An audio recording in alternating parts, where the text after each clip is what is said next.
now I want to introduce somebody, and these are people that I didn't really know at all a few weeks ago, a couple months ago, and they've become my friends and I've come to respect them a lot. One thing that I've noticed, everybody can tell a story a little bit differently. So if you've been bored to tears with mine, good news, Ray's coming up, maybe you'll like his. And if you don't like Ray's, maybe you'll like Diane's and you'll go on. We don't want to beat a dead horse, we just want to make sure that you understand and that you have access to the questions you need to ask to feel right about it. Because if it's a good thing, well, let's do it and go on. But 5 years from now, you don't want to be in a position where you say, I wish I would have asked that question. So ladies and gentlemen, if you'd help me welcome Ray Selly.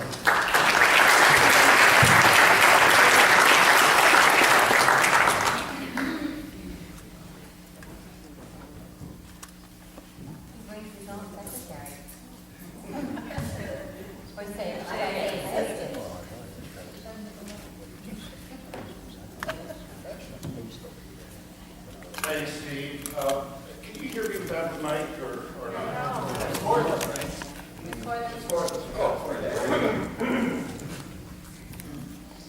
Thank you, Steve. My name's Ray Selly. My wife Carol here, and I moved to Gulf Harbors in 2001. We absolutely love this community. Never been happier in our lives.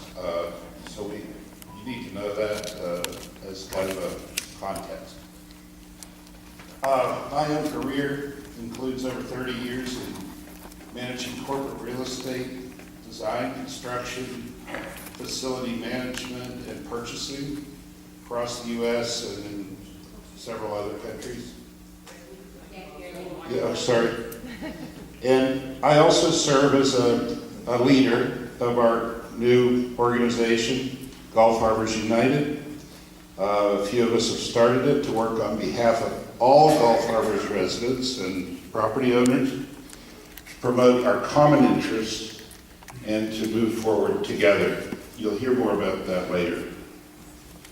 When I face a complex set of issues like we have here with the proposed golf course property scheme, I work to lay it out graphically to see all the important parts at once. So this looks like a project, I know, and it is available to you in a 8.5 by 11 format, so we can share it later. But this diagram reflects my best understanding at this point of the situation and the related issues. Let's walk through it together. First of all, who are the major players? First of all, the first of these on the left are the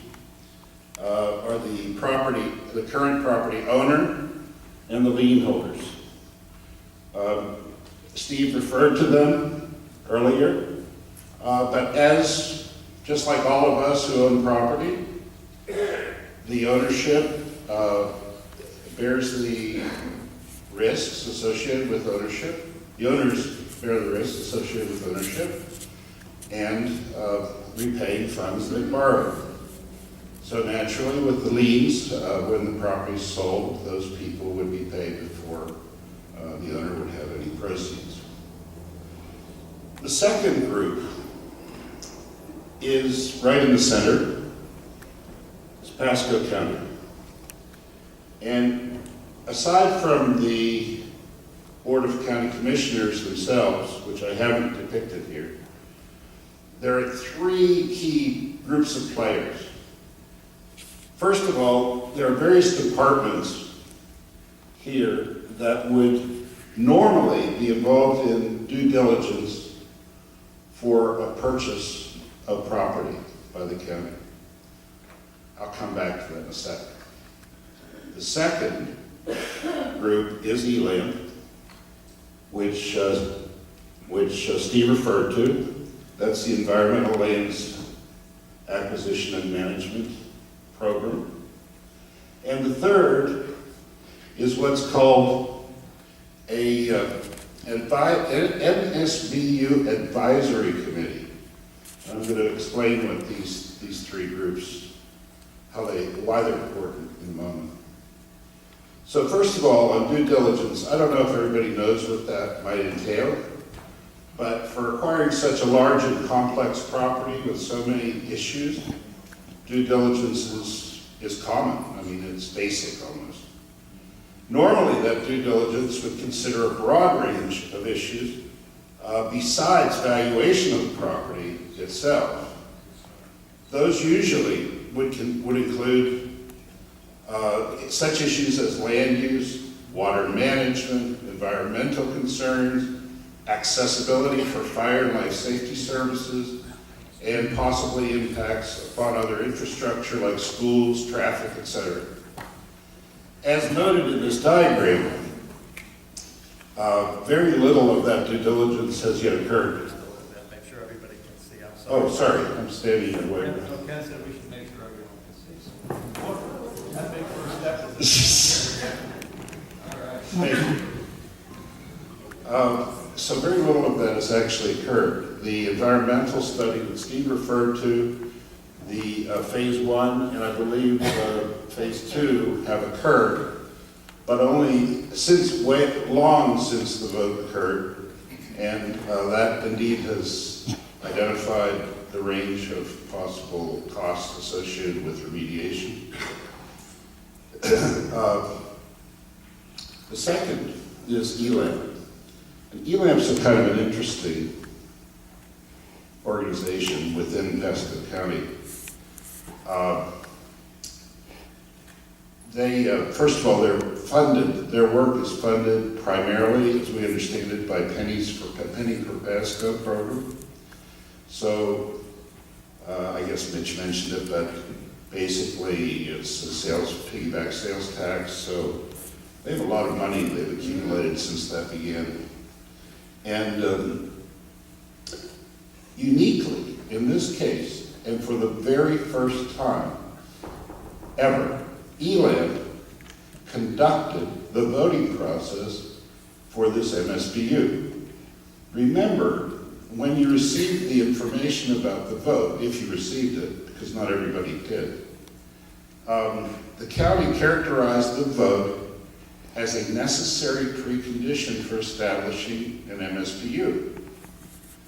But it was ELAM's very first experience. The county has lots of people who understand how to conduct votes, but they decided to use this group whose job it is to acquire land.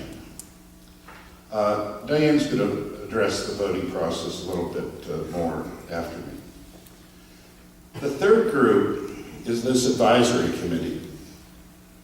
That would come to play after the acquisition of the land and after the county has put together the assessments that would be attached to our property tax bills. And the members, and you can read the MSBU in its entirety at your leisure, not that it's leisurely reading, but the county would appoint all of the members of that advisory committee. And it might or might not include any residents or owners of property in Gulf Harbor. As we understand it, the committee would advise the county leadership on practically all significant aspects of the MSBU's operational functions and operating and capital programs, projects, and budgets. So remember, we wouldn't be voting for them. We might not know what proceedings they have, but they would be deciding the budgets, which in turn would roll into the assessments that come onto our tax bills. Importantly, the committee would be appointed by the county and would not need to obtain our approval for its recommendations. It's 100% controlled by the county.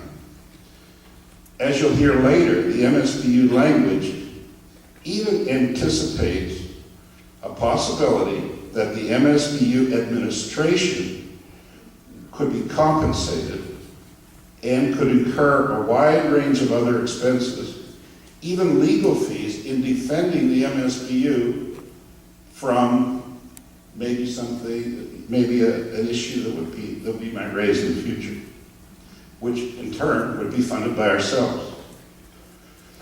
The third important group, not last but not least, is all of the property owners in Gulf Harbors, in the unincorporated parts of the Gulf Harbor.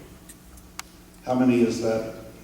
There are 1,791, call it 800, 1,800 properties who would be part of this MSBU funding scheme, and that's us. We are not at risk now for the set of issues associated with owning or funding the golf course property. The owner is. But that position would change dramatically under the scheme proposed by Pasco County and the Gulf Harbor Civic Association. Near the top of the diagram, we denote the former golf course property itself, right here, and whose ownership would change under the proposed scheme from the current owner to Pasco County. So it would move to the Pasco County side of the ledger. You might think the risks associated with ownership of the property and the associated costs would move accordingly. However, that is not the case. Although the ownership would move to Pasco County, the risks would move to the, what we call here, selected other Gulf Harbors parties. That's us folks. It's actually worse than that might sound at first. Effectively, we would become unsecured creditors with unlimited cost exposure and no meaningful recourse to redress any issues. From left to right, the diagram represents a rough timeline. However, it's not to scale. The establishment of the MSBU and the acquisition of the property is actually a tiny fraction of the property's life cycle. The life cycle costs could go on for a very long time unless the county would decide in its sole discretion to convey the property to yet another party. That's what's characterized on this side with a lot of question marks. In the case that the county would sell the property, and you're going to hear a little bit more about some scenarios later,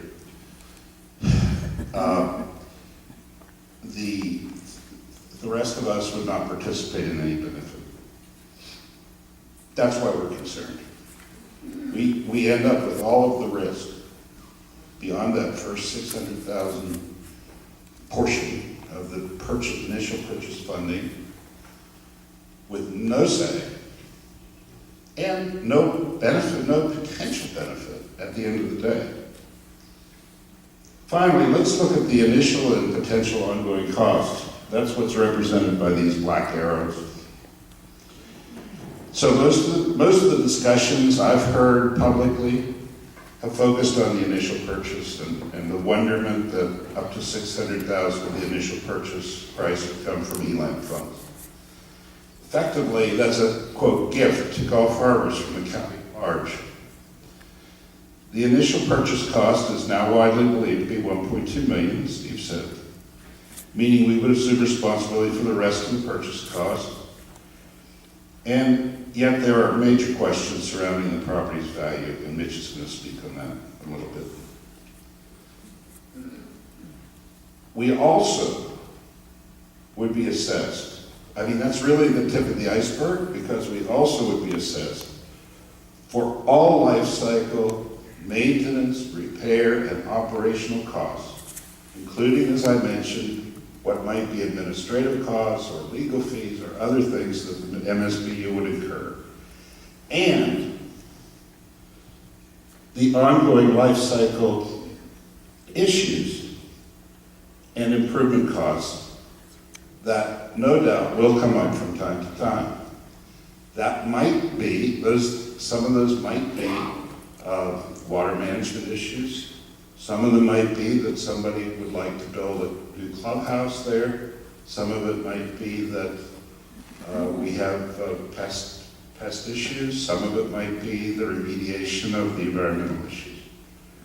We don't know, and yet we have no, we would have no say, and we would have unlimited exposure.